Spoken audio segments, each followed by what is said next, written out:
A while back, I did a video about the gear you want versus the gear you need. And that video's fine. You can go watch it if you want to, but ultimately, I don't think I'm happy with that video. And so I want to talk about it again, but this time I want to talk about it a little more broadly. You see, if my comment section is any indication, there are two marks of a real man: carrying a heavy backpack and carrying nothing but a knife. Which I am far from both of those extremes, but it's got me thinking, what is really needed when it comes to backpacking and what can you do without? So I spent a little time thinking about it and I came up with this generic list.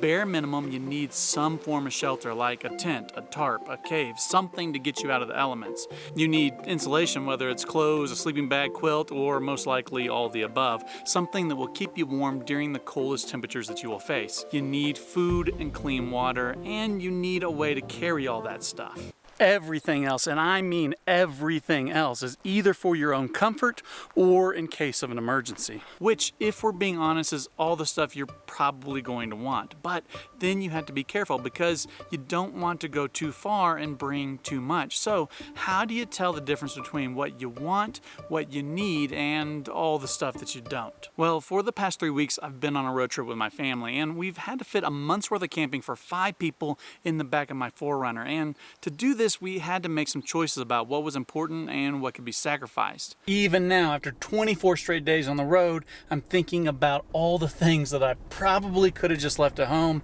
and saved the space. Which is a tactic I use in backpacking to dial in my gear every time I get back from a trip. Okay, sometimes when I get back from a trip, I'll sort through my gear into 2 piles, stuff I actually used and the stuff I didn't. If I actually use an item, that goes on the list for my next hike. But if I didn't use an item, I ask myself, do I really need this or can I do without it? And if I decide I can do without it, it gets eliminated.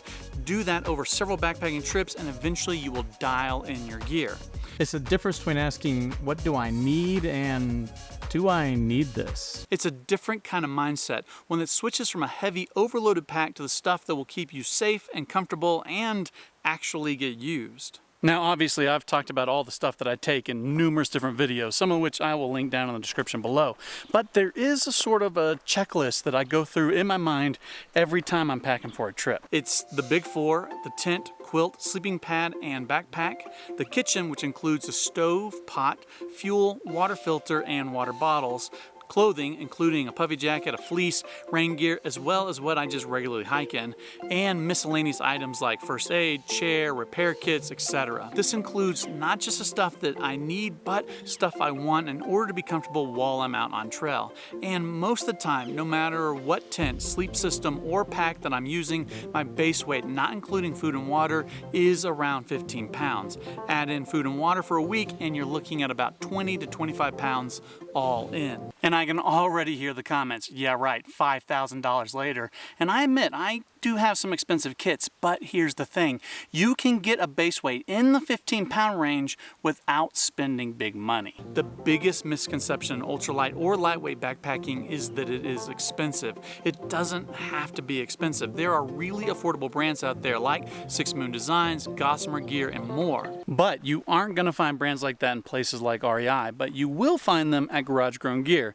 And look, I know, blah, blah, blah, a sponsor, but you really do need to check them out. They aren't like other retailers. They specialize in backpacking, specifically ultralight and cottage industry gear. They have everything that you need or want to go backpacking safe and comfortably without breaking the bank. Check them out at Garage Grown Gear or through the links in the description. And speaking of sponsors, that brings up a point. As you are asking, do I need this? You might think, do I really need to buy new gear? And the answer might be no. You might do great with a 4-pound tent, a 5-pound backpack, a 6-pound sleep system. There's nothing wrong with that at all. The mindset is more about, do I really need that big knife or that 50 feet of cord or that extra roll of duct tape or whatever else we take with us just in case. For me, I've decided that I don't need a 5-pound pack. A 2-pound is just fine. And I don't need a 4-pound tent. A 1-pound tent will do just fine. But that's for me. Only you can decide if you're happy with what you have or if you'll be more comfortable with something lighter. No matter what, the important thing is getting out on the trail. Until then, I hope you enjoyed this video. I decided that I wanted to put something out that wasn't just recommending gear and talk a little bit about the backpacking mindset. If you enjoyed this, then please like, subscribe, and do all those other things. And as always, thanks for watching.